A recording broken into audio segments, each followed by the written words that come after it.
Welcome to U.S. Eagle Claw YouTube channel. We're about to enter the 10th month of the war between Ukraine and Russia, and the victory of the Ukrainian army in Kherson began to gradually lose the hope of the Russian forces in the war. Especially the southern operations of the Kiev army managed to deal heavy blows to the invading troops and strengthen the hand of the Kiev government on the battlefield. Before the Kherson victory of Ukraine, the first drone attack in history organized by the Kiev army in and around Sevastopol, the largest city of Crimea, increased the tension in this region considerably. The Ukrainian army targeted the Russian fleet in the Black Sea with the unmanned aerial vehicles it procured from the USA and Western countries, as well as the unmanned vehicles made by the soldiers of its own army. Especially as a result of this attack, many ships belonging to the Russians were damaged. The most important of the Russian ships exposed to the attack was the new flagship of Moscow, Makarov, and this important ship was also damaged in these attacks. This successful Ukrainian operation was the first gateway to the Crimea for the Kiev army, and Ukrainian leader Zelensky ordered his army to continue advancing. While the Ukrainian army continued to advance at full speed, the fire of freedom of the Kiev army began to burn in Kherson in the past weeks. In Kherson, where the U.S. provided HIMARS to Ukraine, reappeared on the scene. The Kiev army had perhaps won its most important and greatest victory since the beginning of the war. The reason for this was that Kherson was of great importance both strategically, economically, and politically. But what makes Kherson really important for Ukrainians right now is that it was literally the most important gateway to Crimea. The advance of the Kiev army continued with the capture of this region, and the expected finally came true. Ukrainian soldiers were now operationally active in and around Crimea. As a result of the dawn operations they organized, the Ukrainian armed forces managed to control the main logistics routes of the Russians in the Crimea. During the counteroffensive in the south, Ukrainian forces reportedly crossed the line on the right bank of the Dnipro River, liberating about 200 settlements. During a briefing, Alexei Hromov said, "During the offensive operation, our troops entered the border along the right bank of the Dnipro River, liberated 5,580 square kilometers of our territory and 198 settlements." With the capture of these critical areas by the Ukrainian army, the Russian army will have to transport shells and other military equipment by trucks to a distance of 80 to 120 kilometers, which will significantly affect the supply of the coastal group of the Russian Federation. While the Moscow administration is calculating what the Ukrainian army's operations in Crimea will cost, Zelensky's soldiers want to show that they really want Crimea. But at the same time, the invading troops are not sitting idle in this process.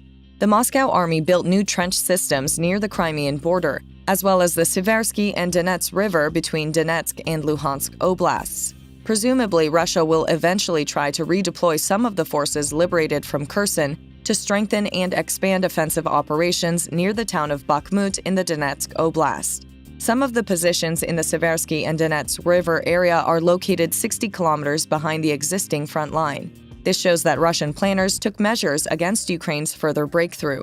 Ukrainian President Volodymyr Zelensky reiterated his promise to retake Crimea, which was illegally annexed by Russia in 2014, hours after a counteroffensive was launched in the Kherson region in late August. The Ukrainian leader noted that since Russian President Vladimir Putin's illegal annexation of the Black Sea Peninsula, the Ukrainian army has maintained its goal of recapturing Crimea.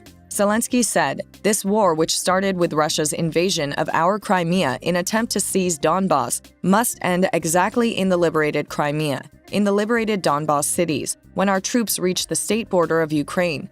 I want the invaders to understand that Ukraine belongs to us. There will be no place for them on the territory of Ukraine. The invaders should know that we will deport them to the border. Our border has not changed. The invaders know it well."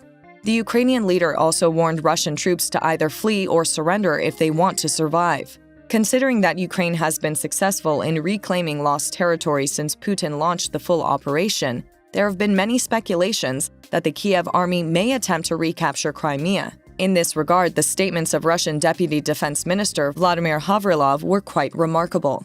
Havrilov said, "In the next stage, Ukraine will try to go further down the eastern bank of the river in order to control the Dnieper River. Because if you only control one side, it will be very difficult to float any barge. I think the first step of the Kiev army is to really regain the lands lost since February. And if that happens, then the Crimea and the rest of the Donbass becomes a broader question. As for whether Ukraine will continue to Crimea, I think there is a potential for that. Following these shocking statements, the Russian deputy minister detailed his views that Ukraine could retake Crimea. Vladimir Havrilov stated that an unexpected event in Russia involving President Vladimir Putin or his close circle could enable Ukraine to retake Crimea by the end of the year. During a trip by the Russian deputy minister to the UK to see how the Ukrainian armed forces are supported, Havrilov was asked a question about whether it was realistic to retake the peninsula, which Russia illegally annexed in 2014, by January. The Russian deputy minister, on the other hand, referred to the Black Swan theory, where a surprisingly unexpected event overturned previous calculations. Vladimir Havrilov suggested that Russia may encounter a black swan inside, and that this theorem could contribute to the future success of the Russian army in Crimea. After the declaration of Havrilov's news, we move on to the key name on this issue.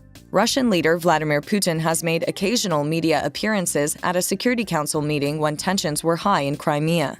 Days before launching an all-out invasion of Ukraine, Putin held a meeting with permanent members of the Security Council, personally attending for the first time since February 21st. The Russian leader announced after his meeting in February that he recognized the independence of the two separatist regions in eastern Ukraine, and also signed a decree recognizing the freedom of Putin, the Donetsk People's Republic and the Luhansk People's Republic. Russian troops invaded Ukraine 3 days later. During the war, Putin attended all meetings with permanent members of the Security Council via video link. The Russian leader, who broke new ground after a long time and personally attended this meeting, surprised everyone.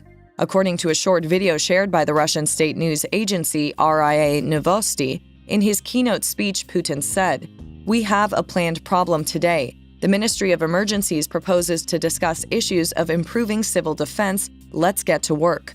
Among the participants of the Security Council are Chairman of the Federation Council Valentina Matvienko, Deputy Chairman of the Security Council Dmitry Medvedev, Security Council Secretary Nikolai Patrushev, Interior Minister Vladimir Kolokoltsev, Foreign Minister Sergei Lavrov, Defense Minister Sergei Shoigu, Intelligence Service Sergei Narishkin, FSB Director Alexander Bortnikov, and the Minister of Foreign Affairs. This meeting, always video-linked, took place face-to-face after Putin suffered a series of humiliating defeats in the war. While the Russians worked to make any gains in Ukraine, Ukraine shared the figures for Russian losses. The invading Russian forces lost an estimated 2,600 combat soldiers in less than a week, according to Ukraine's data. Ukrainian forces killed about 350 Russian soldiers last Friday alone, according to combat casualty statistics from the Ukrainian Ministry of Defense. In total, last Friday's rate represents the slowest day of Russian casualties this week. That is, the loss rate of the Moscow army on other days is much higher.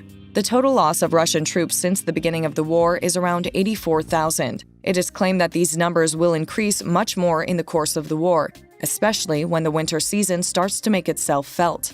Please do not forget to subscribe to our channel and turn on notifications in order to be informed about new videos. Thank you for watching us.